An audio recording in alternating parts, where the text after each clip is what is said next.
Welcome to Amy's Bookshelf Reviews podcast. Sit back and listen to interviews, discussion about books, and anything else literary. There's always something or someone new on the show. Good evening, listeners. I'm Amy Shannon, and welcome to Amy's Bookshelf Reviews podcast. Conversations, revelations, and inspirations behind the book.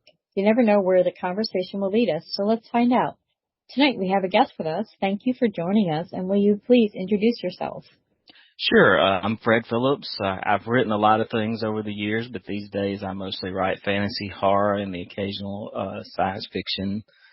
Not very good at the science fiction part, but more of a fantasy guy.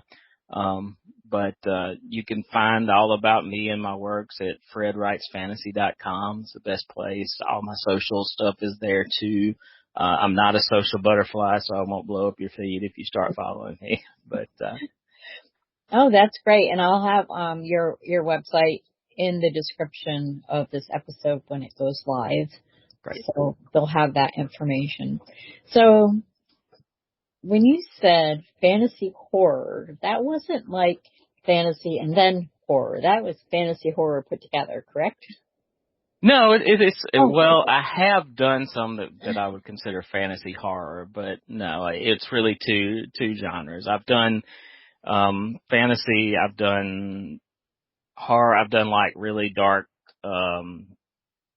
gruesome horror that a lot of people are, and then I've done lighthearted. Like my most recent horror story was called In Nomine Patrice, like the name, not the proper Latin spelling. And it came from the Trailer Park Volume 5 from Three Ravens last year. So which is kind of a horror comedy. That series is like redneck horror where the rednecks, use their special kind of ingenuity to solve the horror problems. And it's a great series and it's a lot of fun. And I've written for it for the last couple of years, 'cause I am a redneck. So I know those people. I am those people. That's kind of fun. Well, I would love to read all of them. This sounds very interesting. So anything you want to send me, feel free, and I would love to read it and review it. That series, Redneck Horror, that is something new. I would love to read that, definitely. It's a lot of fun. It's great when you have fun writing, and I wouldn't even mind reading some of your dark stuff because believe me, I've read a lot of that too. So, I'm pretty much wide open on what I'll read, except for anything that, promotes hate or violence, things like that. But, other than that, I mean, yeah, I'm a big horror fan, so. I'm primarily fantasy, though mainly. The horror is kind of a sideline. And I don't do much really dark stuff. It kind of turns people off, and especially now that I have a book for kids out, if I did do something that was really dark and kind of gruesome, I'd probably do it under a different name, just to avoid that kind of conflict. Yeah, I completely understand that. Yeah, especially when you are starting to write for children. Actually, I recently switched over from like fiction, suspense, drama, solving crimes, things like that, to nonfiction, historical, and children's books. So I understand, and I just made sure that none of my stuff was really too dark, and I try to keep things clean, but still there are some that kind of are on that line, but I put my middle initial on the children's book. People to know. I try to stay away from anything that's like really, I guess I would say questionable. Like about the worst things that happen in my book is there's a little bit of most of my books is there's a little bit of violence, and in my adult books, you'll occasionally have an F-bomb dropped or something like that. But even those, I try to keep to a minimum so that they have the impact. So that if you use it every other sentence, it loses its impact. It's like the same. I feel that way too. I mean, I once heard this. I used to swear up a storm. And now I hardly do unless I'm really mad. And if I do say something, and I apologize immediately. So when people get to know me, I don't come out and say I don't swear. They just realize that I really don't. So if I do say something, they'll be like, "You swore," or like language. My boys have biker mouths, but yeah, I heard this woman that I used to know. It was like she would say the F word in a sentence every other word. So like, I'm going to the effing store to get effing bread, something like that, And Yeah. I was thinking, I'm like, what does that have to do with anything? Why is that word put in there? And it just made me realize that how it just sounds. I mean, I'm not saying that, swearing is bad or I'm against people who swear because I'm not. I mean, otherwise my children would never speak to me again. But, I just, I don't find it necessarily to be overused. So I probably use it too much in my daily speech, but I had a journalism professor when I was in college who I was really nervous because I was writing a creative piece for him, and it was the word that I needed, and I was really nervous. And he sat me down in his office. He said, "Look, it's a very powerful word." He said, yeah. "But use it as a powerful word. Don't sprinkle it everywhere. Use it when you need it, so that it has the impact that you need." And that's kind of stuck with me as I write. So And I if can I see need that. it, I need it. But Yeah, I can see that because I mean, I've said it too. And when I say it, like it does because I never say it. So when I do, it's the same thing, it's like that impact. And, but when people overuse phrases, it's just like, yeah, you get used to it and I don't know. But so you were a journalist. Are you still a journalist? I am not, thankfully. Oh, okay. It's a rough business. It's a rough business. I'm sure it is. Kind of mentally, and it's kind of shrinking. It's well, actually, the last newspaper that I worked for exists really in name only now. When I joined it in '99, there were like 55 people in the newsroom, and now there's nobody in the newsroom. It's all pumped in. So it's Wow. kind of a shrinking field, and I spent almost 20 years in that business, and I So was really tired at the end of it.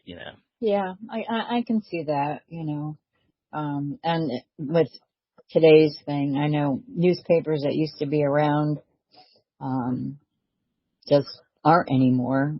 Some still print.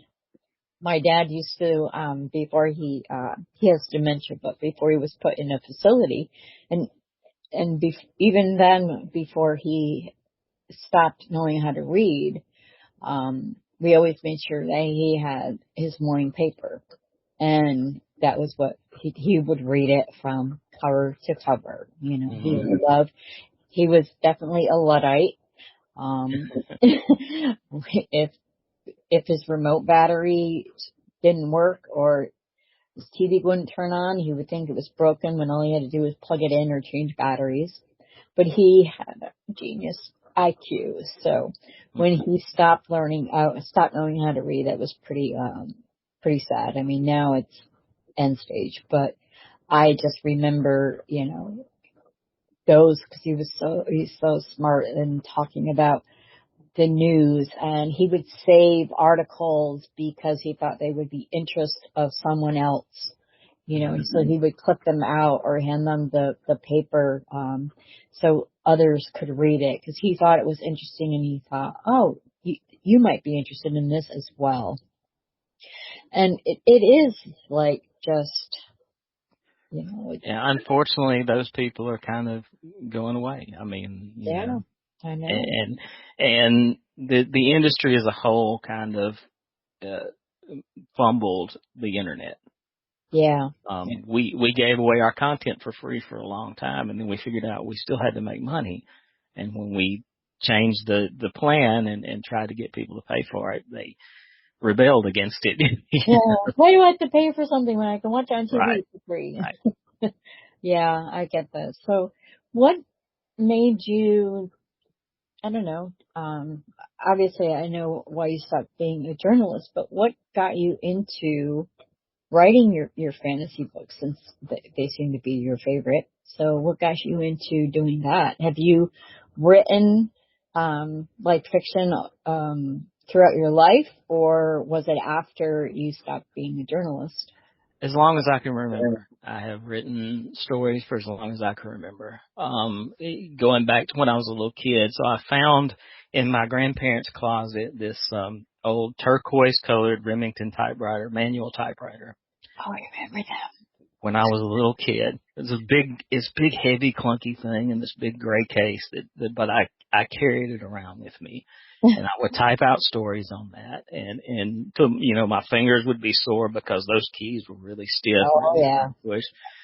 And I would type out stories where me and my friends were, I was always the Black Knight, just so you know. Of But me course. and my friends were knights, and we would go on quests, and we would save other people in the classes and things like that. Um, and then kind of in high school is when I really started, junior high, high school, I really started trying to write my own stories. I started out writing sequels to, popular movies, and I'm still angry because, I wrote a sequel to Nightmare on Elm Street where the kids realized this was their dreams and they could fight Freddy Krueger in their dreams.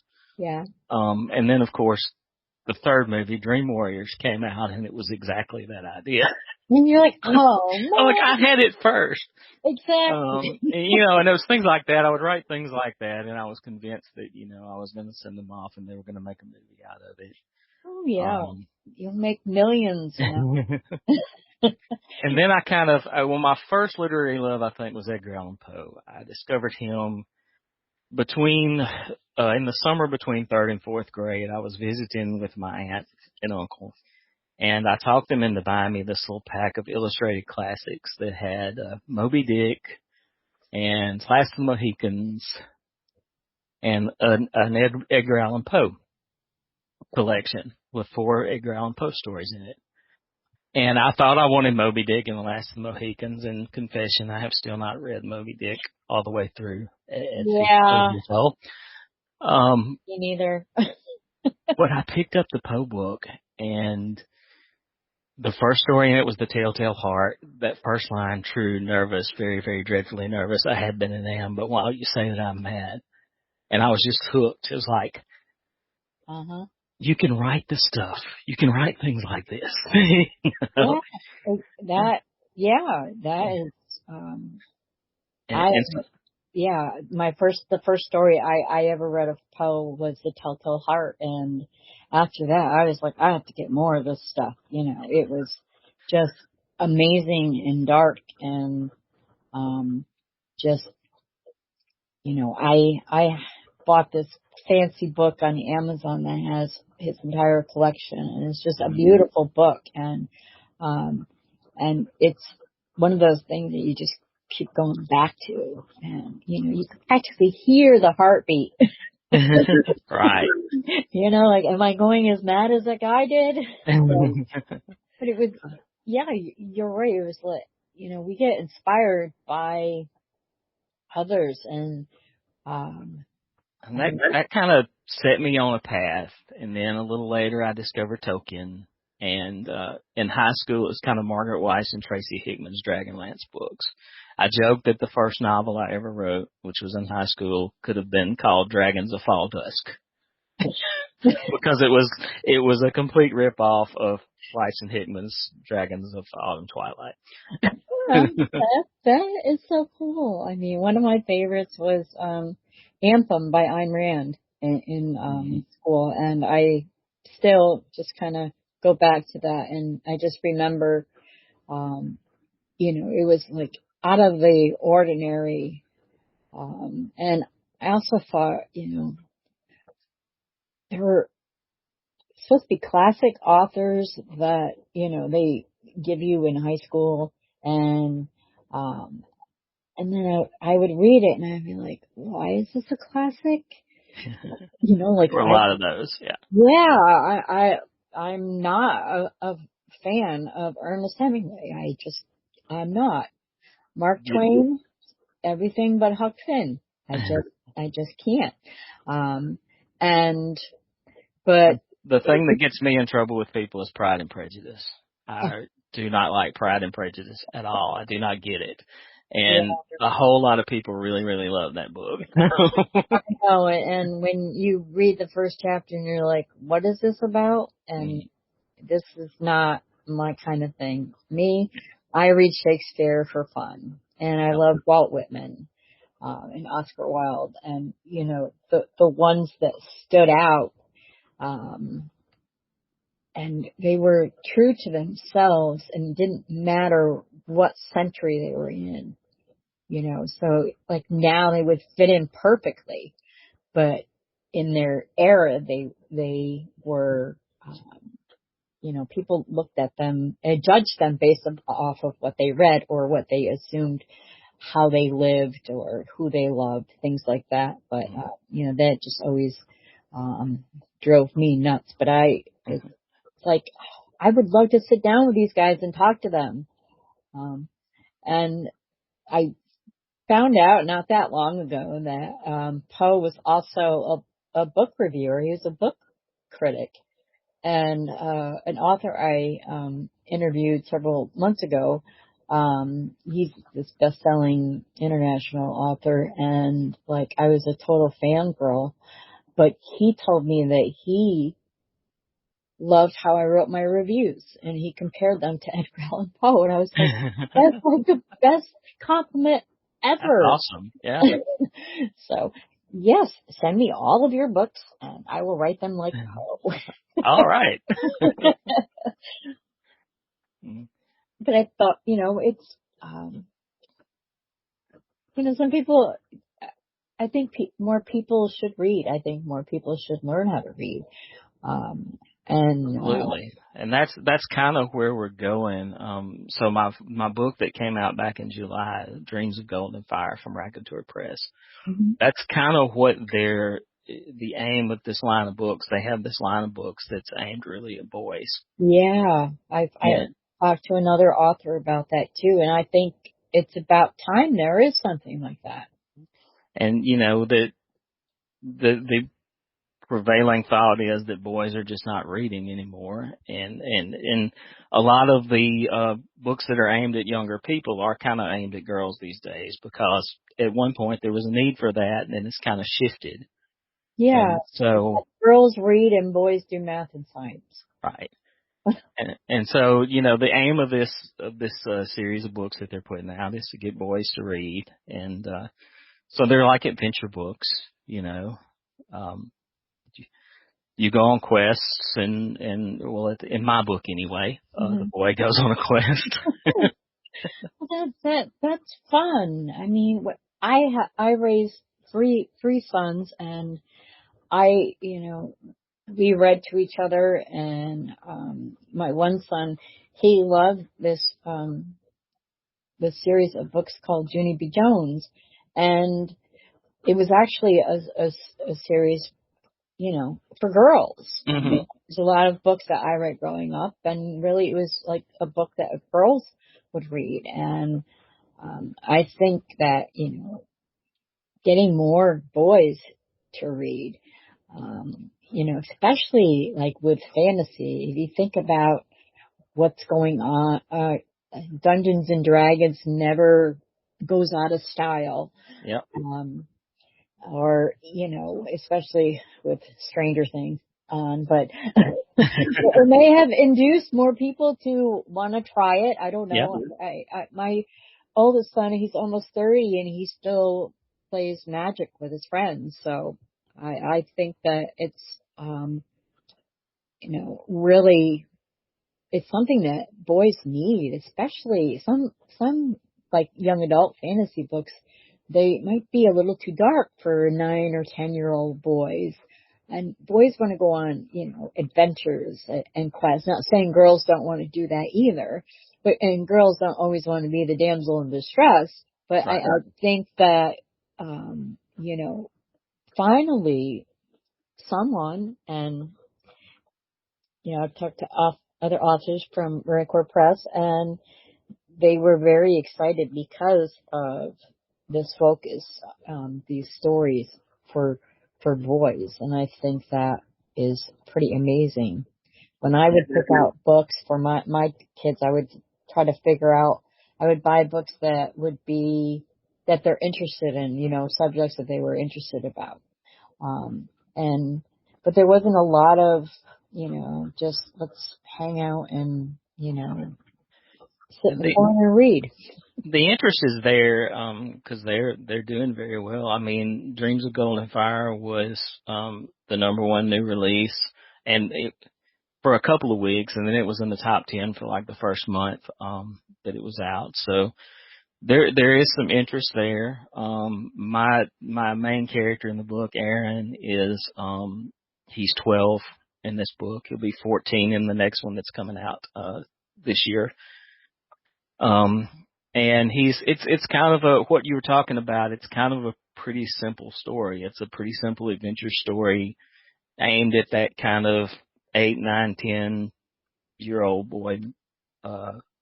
There's not a lot of politics or background stuff going on. It's just pretty simple. The boy is a farm boy, has dreams of becoming a knight and fighting dragons.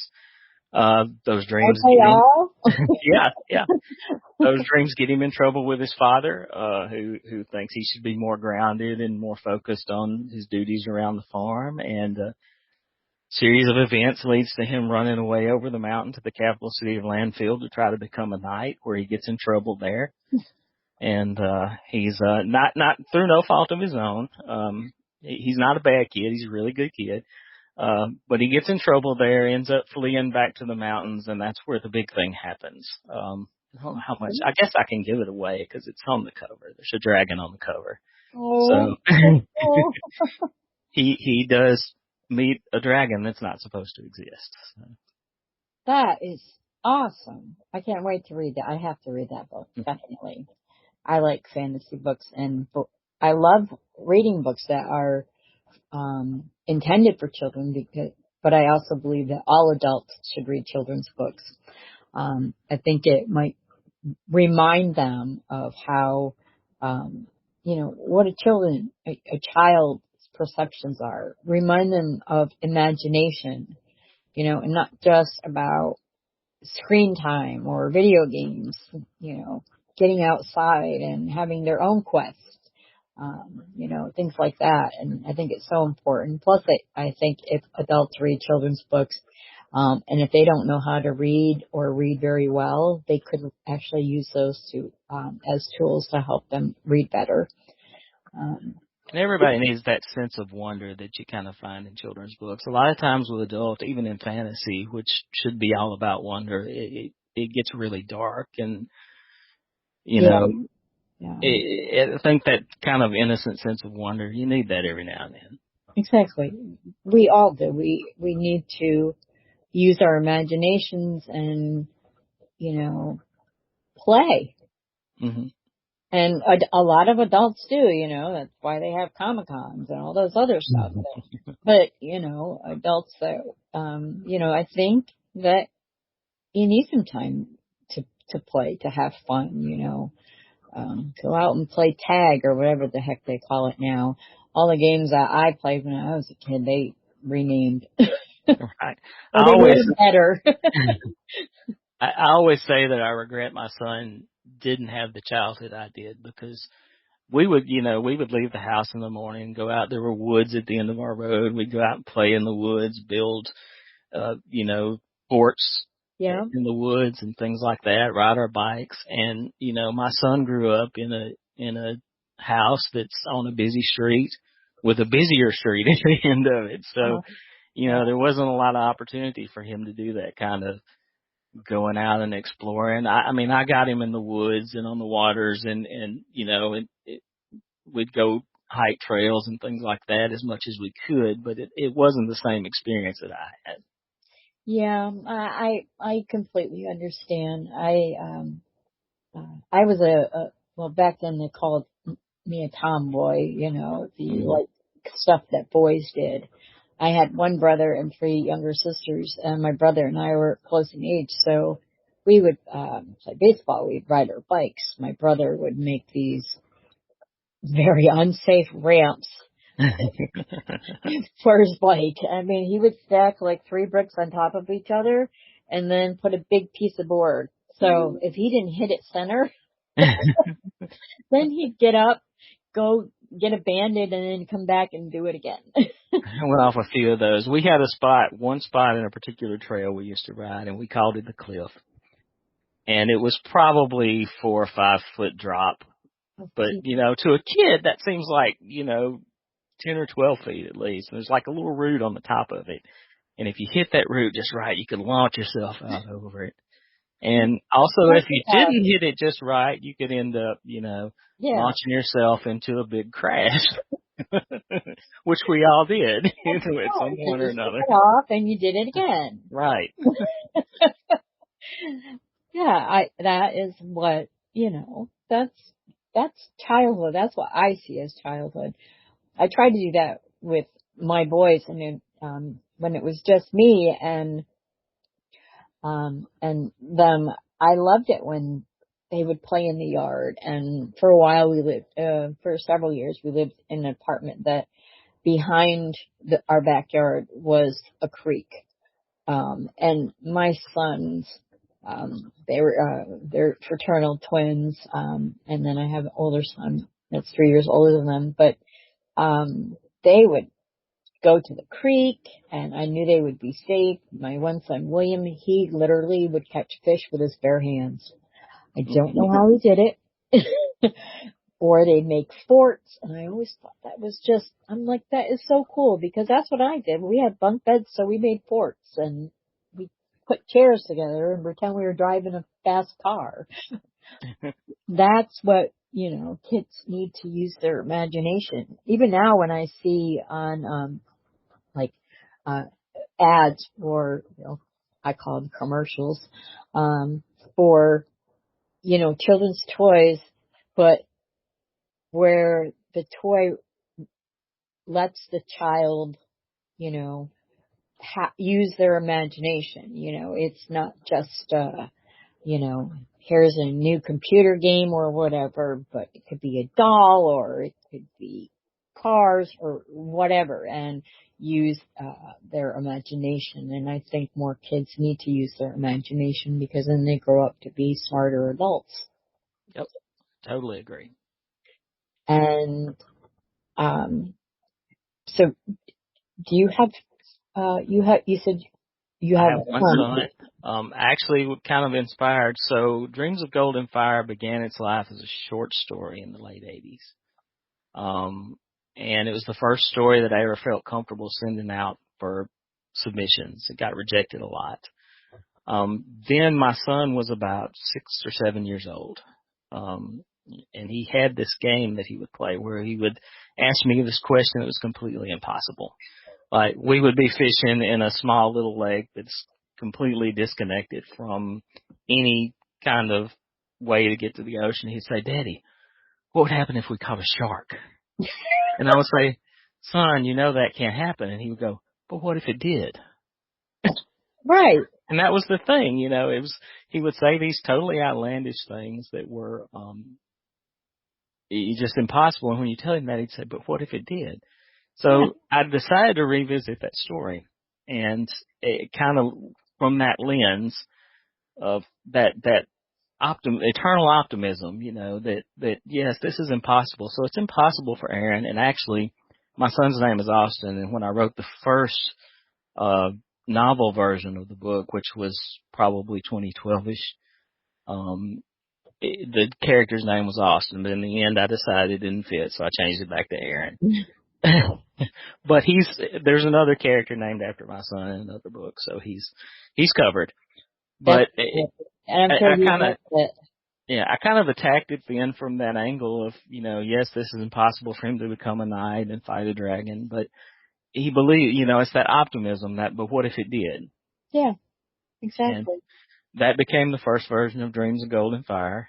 And when Raconteur opened their call last year, or year before. I think it's 24 when they opened their call.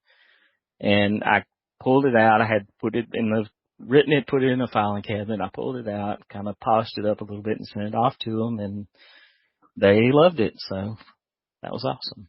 Congratulations. And that is totally amazing. And yes, send me whatever books you want and I will read them and review them. And I really want to thank you for being on the show. And you're welcome back anytime. So if you have another book published and you want to talk about it, just, reach out to me and I'll have you back on the show. I appreciate that. Sons of Gold and Fire will be coming out at some point this year, so maybe we'll come back and talk a little more about it. That sounds good.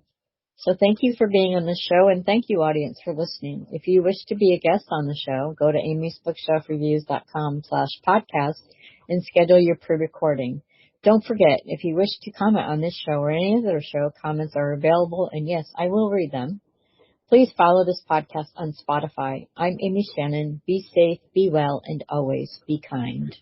Tune in here again next week for another tantalizing discussion. Thank you for listening to Amy's Bookshelf Reviews podcast.